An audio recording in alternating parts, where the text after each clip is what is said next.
बोलिए शंकर भगवान की जय, बोलिए नारायण भगवान की जय। श्री श्रावण मास के अंतर्गत भगवान शिव शंकर श्री सनत कुमारों को बड़ी ही सुंदर श्री श्रावण मास की कथा सुना रहे थे, जिस कथा के अंतर्गत भगवान शिव शंकर अब सनत कुमारों को श्रावण मास का 24वां अध्याय सुनाते हैं।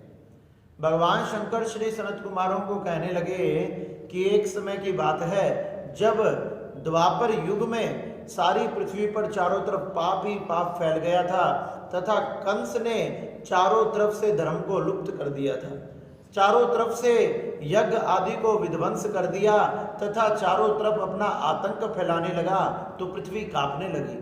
पृथ्वी कांपती हुई भगवान श्री नारायण के शरण में पहुंची और कहने लगी, हे प्रभु, इस पाप के भार को कम करो, मैं इसके नीचे दबी जा रही हूं, आप मेरा कल्याण करो। जब पृथ्वी को भगवान श्री नारायण ने कहा कि हे पृथ्वी, तुम चिंता मत करो, मैं बहुत ही जल्द देवकी के गर्भ से प्रकट होने वाला हूं, तुम जाकर आराम से वहां रहो, मैं बहुत ही जल्द आकर अवतार लूंगा।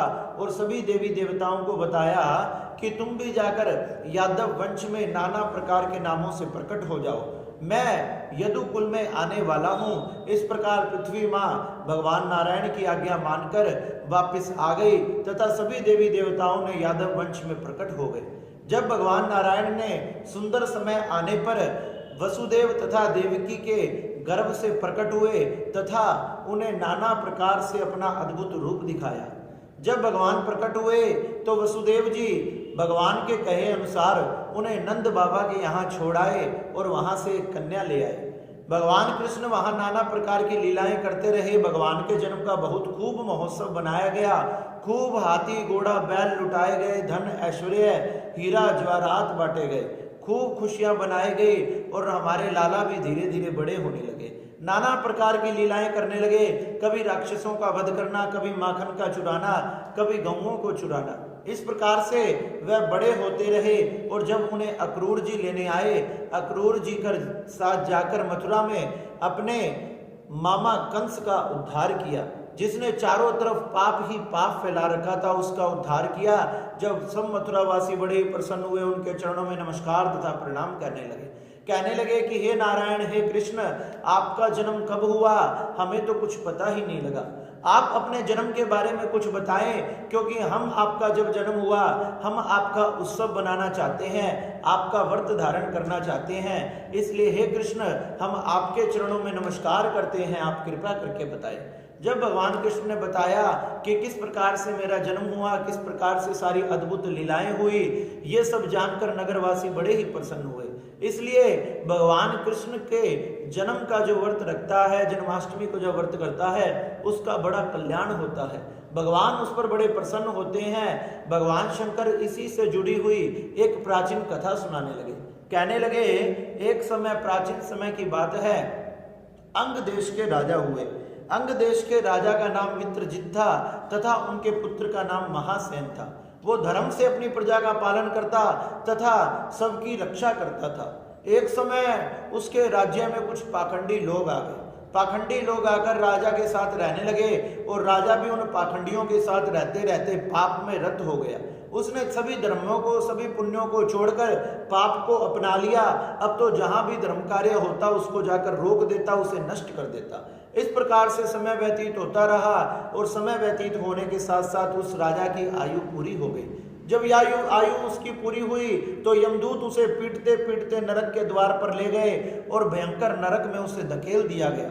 नाना प्रकार की सजाएं भुगतकर जब नरक से उसे इस पृथ्वी पर पिशाच के रूप में पटक दिया गया। मेवाड़ देश में वह पिशाच बना, इधर उधर घूमता, बड़ा परेशान रहता, ना कुछ खाने को मिलता ना कुछ पीने को मिलता। इस प्रकार से उसकी अवस्था बड़ी बुरी हो गई थी।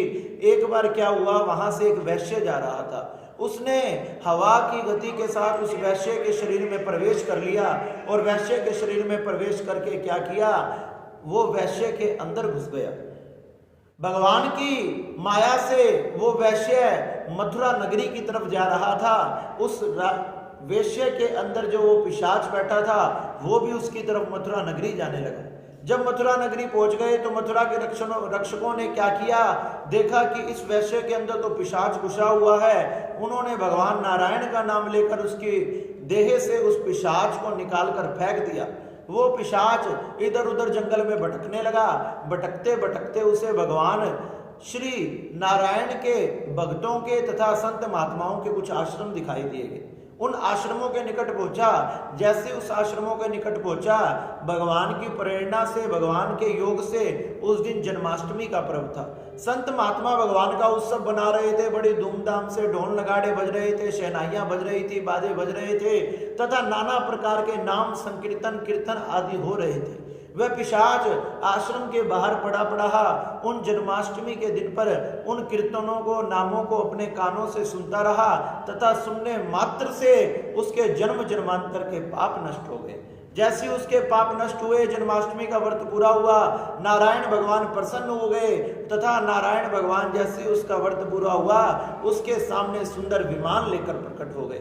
उसे अपने हृदय से लगाया कि तू धन्य धन्य हो गया, तेरे जन्म जन्मांतर के पाप धुल गए, जो तूने जन्माष्टमी का जाना अनजाने में तुझसे व्रत रखा गया। और तो और तूने जो मेरे नामों के कीर्तन को, संकीर्तन को सुना, उससे तेरे जन्म जन्मांतर के सारे दुष्कर्म नष्ट हो गए। अब तेरा कल्याण हो गया। अब तू सदा सदा के साथ लिए मेरे साथ वैकुंठ में वास करेगा। वह पिशाच बड़ा प्रसन्न हुआ। भगवान शंकर कहने लगे, इस प्रकार से जन्माष्टमी के व्रत की बड़ी महिमा है। ये जन्म जन्मांतर के पापों को नष्ट करने वाला तथा करोड़ों एकादशी के बराबर है। इसलिए हे सनत कुमारों, हमने भगवान श्री कृष्ण का ये जन्माष्टमी पर्व बड़ा धूमधाम से बनाना चाहिए तथा इसके व्रत को धारण करना चाहिए। इस प्रकार से भगवान शंकर ने श्री सनत कुमारों को बड़ी ही सुंदर ये श्रावण मास की कथा सुनाई तथा श्री सनत कुमार भी ये कथा सुनकर बड़े प्रसन्न हुए और श्री भगवान नारायण के चरणों में नमस्कार किया, भगवान श्री भोलेनाथ के चरणों में नमस्कार किया और सब मिलकर बोले, शंकर भगवान की जय, बांके बिहारी लाल की जय। नमः पार्वती नमः, हर हर महादेव।